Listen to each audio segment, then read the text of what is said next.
Jimmy Fallon. Sometimes we love your interviews, and sometimes, well, not so much. We know you're a funny guy, and your time on SNL was legendary. But sometimes things on your show get a little weird. While we love Jimmy Fallon's hilarious games and his backup band, The Roots, you've got to admit, he's not always the smoothest interviewer. Even with the best celebrities on his show, sometimes things just get plain awkward. Today, we're taking a look at some of the cringiest moments ever to take place on The Tonight Show starring Jimmy Fallon.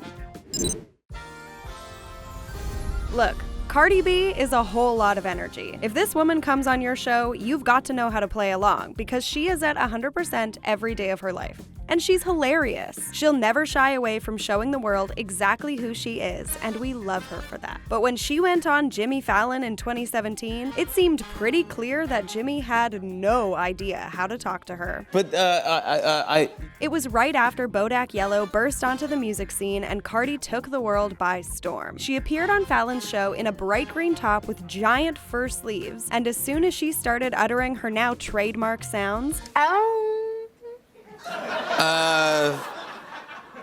Jimmy completely lost his train of thought. Instead of playing along or just laughing along with her, he instead took super long, awkward, very tense pauses in which he leaves Cardi completely hanging, and his audience has no choice but to chuckle awkwardly to fill the silence. Oh, Jimmy, Cardi deserved better. Hey, this is Cardi B, and you're watching our Awards Video Vault. Okay, so Jimmy Fallon laughing is just now a part of his whole thing. We know he's gonna giggle through just about everything, even if it completely derails the interview. That fact is the most obvious in a 2016 interview with Nicole Kidman. As soon as Nicole sits down, Jimmy is already wheezing with laughter, clearly feeling incredibly awkward about the whole thing. See, back in 2015 on his show, Nicole revealed that she once had a crush on the then SNL star, and that the two of them had a very dicey, non-date date arranged by a mutual friend. During the date, Fallon thought she was coming over for a meeting, even though she thought very differently. She claims that he barely spoke to her, and then started playing a video game halfway through. So when she came back on his show in 2016, the two were both clearly still feeling weird about the whole thing. They can barely let the other finish a sentence, and have a hard time making it through the interview at all. But was that the last time that we saw each other? You're kidding, aren't you?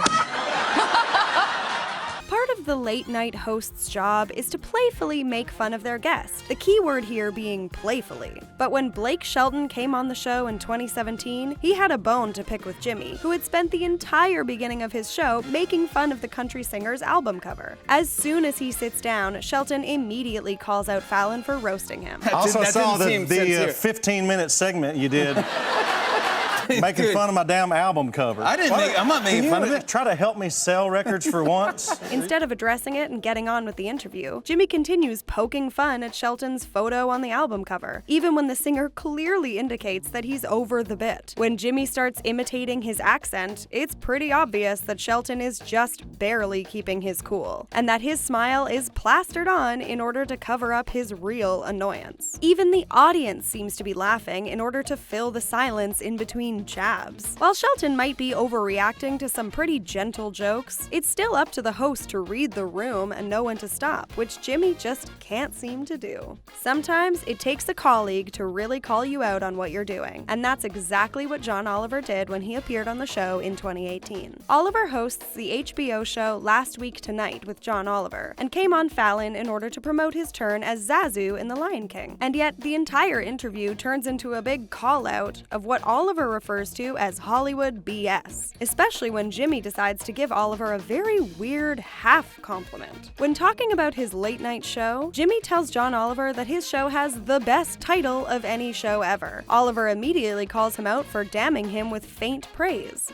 The best title? Wow, that sounds like damning me with faint praise, Jimmy. Thank you, yeah. Well, which is kind of true. You know when you go see a friend's weird experimental theater show and then they come up to you afterwards, so you desperately try to think of something to say, and you wind up saying something like, "Wow, the lighting was amazing." That's pretty much the equivalent of what Fallon did to Oliver, and he called him out for it right away. before even the show starts, I'm it's laughing. so dumb, it makes no sense. And SNL star Pete Davidson is known for being off the cuff, so it's not really surprising that his first first appearance on Jimmy Fallon almost seemed like it could be his last. In 2018, when Davidson was still engaged to Ariana Grande, he stopped by the show to chat with Jimmy about it. It all started off fine, but when Fallon suggested that the two stars get married on his show, Davidson switched topics and changed the mood entirely. He asked why anyone would care, and instead brought up the controversy between Donald Trump and Stormy Daniels. The audience clearly didn't know quite what to do with that one, and mostly went quiet. Davidson saved it with a cheeky thumbs up to the camera, and then they switched to talking about how awesome the other guest, Robert Pattinson, was instead. I think he's one of the greatest actors of our generation.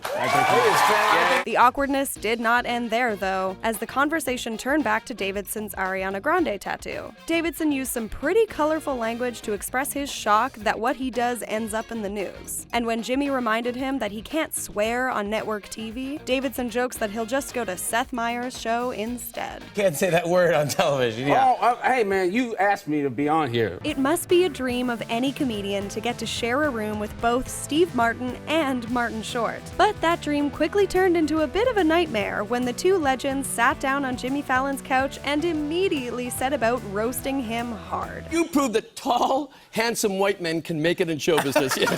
While they do it very playfully, there are some real jabs in there. Martin Short goes so far as to tell Fallon that no late-night host pretends to care the way he does. The two comedy heroes barely let Jimmy get a question in, and instead just do 10 minutes of improv making fun of each other and Jimmy himself. They crack jokes about how unfunny his monologue is, make a ton of political jokes, and make up stories about just about anything, except for the show that they came on to plug. It might not be the most productive interview, or even an interview at all, but it's no less entertaining.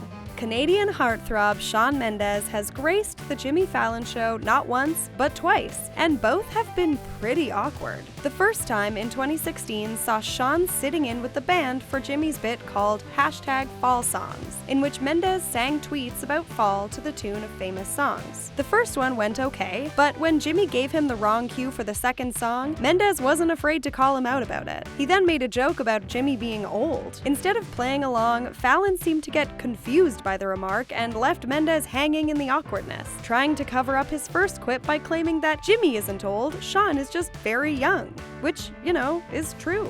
The whole thing got off to a very strange start, but the young pop star quickly recovered by nailing all of the other songs. Joaquin Phoenix has never been the easiest guy to interview. Just ask David Letterman. What can you tell us about your days with the Unabomber? The notoriously shy actor only does press when he absolutely has to, and is clearly very uncomfortable about it. So when he came on Jimmy Fallon's show to promote Joker, things got awkward, just as you might expect them to. Fallon starts trying to play a game with Joaquin in which he has a bunch of facts on a card that may or may not be true, and the point is for the audience to guess which is true and which is not, we think. But the thing is, he never explains exactly what Joaquin is supposed to do, and they spend most of their time just trying to clarify what the rules are. We'll give this one to Jimmy Fallon. It must be really hard to talk to Ricky Gervais. Not only is he incredibly quick, he's intensely opinionated and will barrel right through any conversation without letting you get a word in edgewise. As soon as Gervais sits down on Fallon, Jimmy tells him that he looks great. Gervais jumps right in to shut that compliment down, accusing the host of being sarcastic before monologuing for the next 4.5 minutes straight. I look great. Yeah. Is that sarcasm? No, it wasn't. Jimmy has no choice but to just watch and laugh, foregoing any chance at getting a question in. And instead of giving in, Fallon keeps looking to his producers and down at his desk, shaking his head in disbelief. At one point, he even crumples up his notes, indicating that there's no point in even trying. But it all gets a little too real. When Gervais lays into obese children and then drops an F-bomb, Fallon stops laughing altogether and looks off camera, clearly being told to wrap it up fast. Obese was the polite word. That was the polite word Yes. we invented, so we didn't have to say fat little. The most infamous Jimmy Fallon misstep has got to be his interview with Donald Trump. While he was still only in the running for President of the United States, Jimmy Fallon took it upon himself to invite the Apprentice star on his show, and it went, well, not great. Early on, when Jimmy jokingly asks Trump if he still wants to do this, an audience member can be heard shouting, "Don't do it," before Trump can answer. You still have time. Do you still want to do this? I mean, there's time.